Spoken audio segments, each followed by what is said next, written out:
नमस्कार, आयुर्वेद में आपका बहुत बहुत स्वागत है। आज की इस वीडियो में हम बात करने वाले हैं कुछ ऐसे टॉपिक पे जो कि आजकल काफ़ी प्रचलन में है। हम बात करने वाले हैं ब्रह्मचर्य के ऊपर। क्या है ब्रह्मचर्य, इस बारे में हम बात नहीं करेंगे, आप सभी जानते हैं। मुद्दा ये है कि अक्सर ये बातें उठती हैं कि कितनी साइंटिफिक चीज़ें हैं, क्या इसका बेस है, साइंटिफिकली क्या प्रूव्ड है। तो मॉडर्न साइंस के अकॉर्डिंग लोग ब्रह्मचर्य को रिलेट करने जाते हैं तो वहाँ पे लोग कहते हैं कि ये कोई बहुत बड़ी दिक्कत नहीं है, क्योंकि मॉडर्न साइंस कहती है कि अगर सेमाइनल डिस्चार्ज होता है, इस तरह की चीज़ें आप मंथ में एक बार दो बार करते हैं तो वो कोई हानि नहीं करता है। बाकायदा कई ऐसे आपको जगह मिलेंगे, पेपर मिलेंगे, रिसर्च मिलेंगे, वहाँ कहता है कि ये बेनिफिशियल होता है हेल्थ के लिए, ऐसा होना चाहिए, है ना। इस तरह की चीज़ें, इस तरह से लोग इसको टैकल करने की कोशिश करते हैं ब्रह्मचर्य से। तो मैं इस वीडियो में यही क्लियर करना चाह रहा हूँ कि जो ब्रह्मचर्य है और इस तरह की जो फैक्ट जो आपको मॉडर्न साइंस में मिलते हैं, दोनों एक दूसरे से काफ़ी अलग हैं।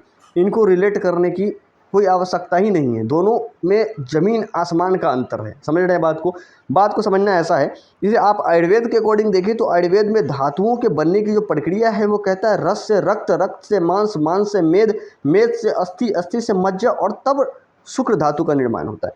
तो शुक्र धातु क्या है, ये आयुर्वेद के अकॉर्डिंग देखा जाए तो ये कोई सिर्फ आपका सेमाइनल फ्लूइड नहीं है।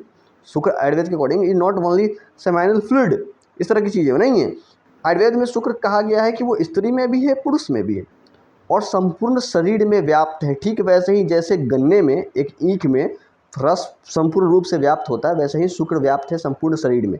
तो ऑब्वियस सी बात है, आयुर्वेद जिस शुक्र की बात कर रहा है वो क्या नहीं है, सेमाइनल फ्लूइड तो नहीं है। समझ रहे बात को, वो क्या है, उत्कृष्ट धातु है। जब आपके सारे के सारे 6 धातु कन्वर्ट होते हुए अंतिम में पहुँचते हैं शुक्र, और शुक्र अंत में कन्वर्ट होता है ओज में, जो ओज आपकी इम्यूनिटी के लिए जाना जाता है पूरी तरह से, है ना।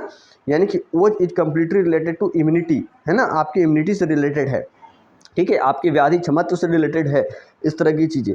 तो ये बिल्कुल अलग चीज़ें हैं। फिर बात आती है कि लोग इन दोनों को रिलेट करके प्रूफ करने की कोशिश करते हैं कि भाई इसमें कोई दिक्कत नहीं है, आप अगर इस तरह की हैबिट रखते हैं तो कोई ख़राब बात नहीं है। भाई देखिए, ख़राब बात नहीं है वो मॉडर्न साइंस के अकॉर्डिंग, बट आप इसको कभी भी ब्रह्मचर्य से ना जोड़ें। क्यों? क्योंकि देखिए, आपको नहीं पता है कि किस बेसिस पे इस तरह की बातें की गई है।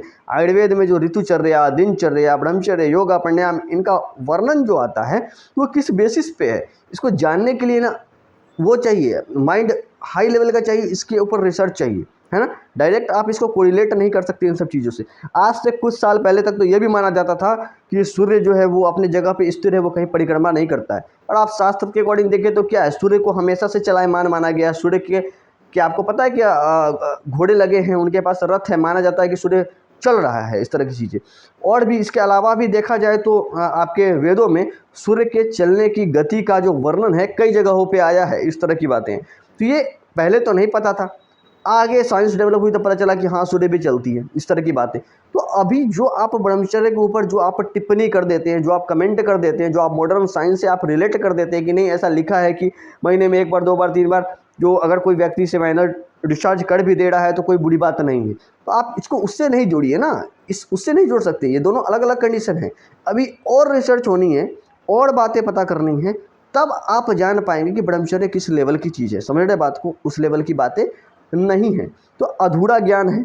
अभी आप जो माइंड है हमारा, हम लोग का, उस लेवल तक पहुंचा नहीं है उस बात को, उस गूढ़ बात को जानने की जो बात शास्त्रों में लिखी है। जब जान जाएंगे तब समझेंगे कि इसका पालन करना कितना इम्पोर्टेंट है, इस तरह की चीज़ें, और कितनी इसकी अपनी ब्रह्मचर्य की शक्ति है। इस तरह की चीज़ें जो हमारे संत महात्मा, जो हमारा शास्त्र जो भी इस बात को कहता है वो अलग बातें हैं।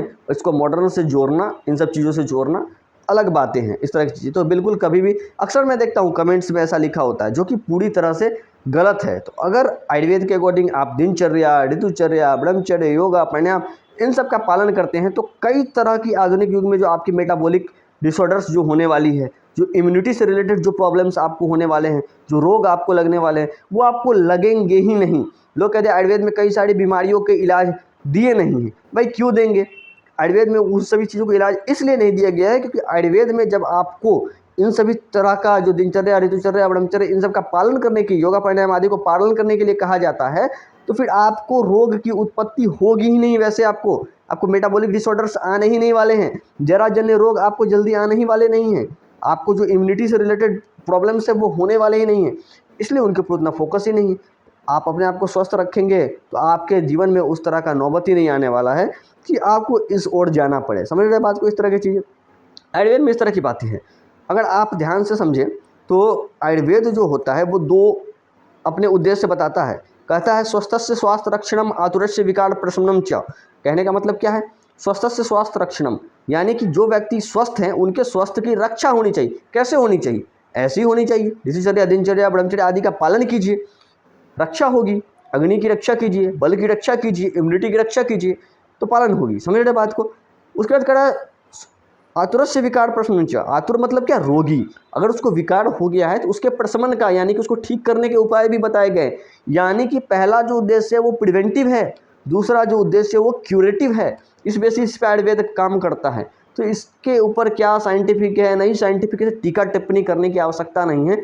आयुर्वेद को आप विज्ञान माने नहीं माने, आयुर्वेद कई विज्ञानों का स्रोत है। वेद हमारा विज्ञानों का स्रोत है, उसको आपके विज्ञान की उपाधि देने की आवश्यकता नहीं है। आपको उसको वैसे ही पालन करना चाहिए जैसे कि बड़े बुजुर्ग माता पिता ने जो कहा उसके ऊपर सवाल नहीं करके हम उसको पालन करते हैं, निश्चित ही आपको फल प्राप्त होता है। वैसा ही है आयुर्वेद भी, जो कहता है उसको पालन करना चाहिए, ना कि उसको मॉडर्न से जोड़ के टिक्का टिप्पणी करने की आवश्यकता है। क्योंकि जो बातें वो बता रहा है उसको पूरी तरह से समझने में हो सकता है कि हम और आप अभी कैपेबल नहीं हैं।